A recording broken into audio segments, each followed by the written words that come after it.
Once upon a time in the magical land of Egypt, where the mighty Nile River wound like a silver ribbon through the golden sands, there lived a young girl named Nefer. She wasn't any ordinary girl. No, sir. She was the daughter of Pharaoh, the ruler of all Egypt. It was unlike any doll she had ever seen before. Its eyes were made of sparkling obsidian, its dress was woven from reeds, and its skin was painted in intricate patterns that seemed to tell stories of faraway lands. Intrigued by the doll, Nefertiti approached the stall where it was being sold and asked the old woman who made it, "Where did you get such a wonderful doll?" The old woman smiled mysteriously and replied, "Curious?" She peeked over and saw a large crowd gathered in the street. What she saw made her gasp in surprise. It was Moses, the man chosen by God, speaking to the Israelites and telling them that God wants to free them from slavery. "Oh, child, this doll came to me in a dream." So she decided to sneak out of the palace and join the Israelites. As the Israelites prepared to leave Egypt, Moses raised his staff and performed a miracle. They were on their way to receive the 10 Commandments and start building their new life in the Promised Land. But guess who was thinking about them? Yep, you guessed it,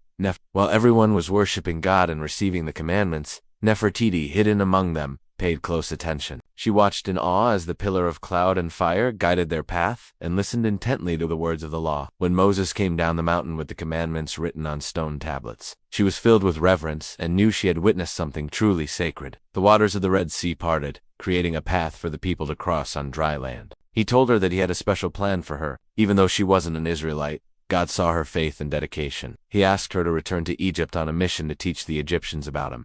"If you are, we've got a treat for you." The next part of the story is waiting just a click away. She wanted to know more. But as they escaped, Pharaoh changed his mind and sent his army to bring them back. However, when Pharaoh's army reached the sea, the waters crashed down, trapping the soldiers inside. Soon, the worship of the true God began to spread throughout Egypt and beyond, all because of a young girl who dared to follow her heart and a wooden doll that led her to an extraordinary adventure. It spoke to me of a great journey and told me to create a companion for her. Now during this time, the 10 plagues had already hit Egypt, each one more incredible than the last. You've probably heard some of them before, like when Moses turned the waters into blood or when swarms of frogs invaded Pharaoh's palace. After the Israelites left, something miraculous happened in Egypt.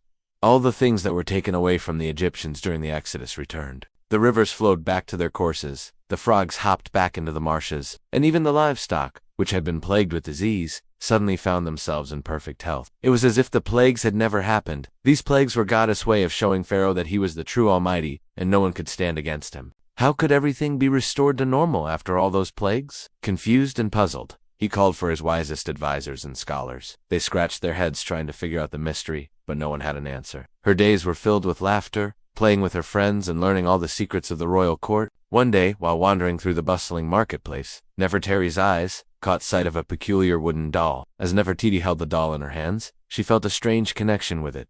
Their lives were hard and filled with suffering. But one day, God chose Moses, a humble shepherd, to be his messenger and deliver the Israelites from slavery. He led them out of Egypt and on a journey through the wilderness to the Promised Land. And guess what? This amazing escape was full of epic moments, including the famous parting of the Red Sea and the equally legendary 10 plagues that hit Egypt. It was as if the doll understood her thoughts and emotions. From that moment on, the two became inseparable. Well, hold on to your seats, because the tale is about to take a twist. That will lead us right to the heart of that biblical saga. Nefertiti took the doll everywhere she went, sharing her secrets and dreams with it. Now, you might wonder, what does this have to do with the plagues of Egypt? In those days, the Israelites were living in Egypt, working as slaves under the cruel rule of Pharaoh. Now let's fast forward back to our story. One day, while Nefertiti was playing in the royal gardens, she heard a commotion outside the palace walls. When Nefertiti learned that these enslaved people were destined for freedom, she couldn't help but feel excited. All this excitement happened right before Nefertiti's eyes. She couldn't believe what she had witnessed. But as the story goes, after the final plague, which was the death of the firstborn sons of Egypt, Pharaoh finally gave in and let the Israelites go. Now, here's where the magic of the story unfolds. Pharaoh, who had been shaken by the recent events, wondered what was going on. Meanwhile, the Israelites were happily making their way to Mount Sinai. Since she had joined the Israelites, Nefertiti had become curious about their God, the God of Abraham, Isaac, and Jacob, the God who had performed all those miracles. Now, unbeknownst to the Israelites, another follower had joined them. Finally, when the Israelites were ready to enter the Promised Land, God revealed himself to Nefertiti. When the people of Egypt heard the message from God through Nefertiti, many believed and started worshiping him too. The end. Hey there, history buffs and adventure seekers. Are you loving this series?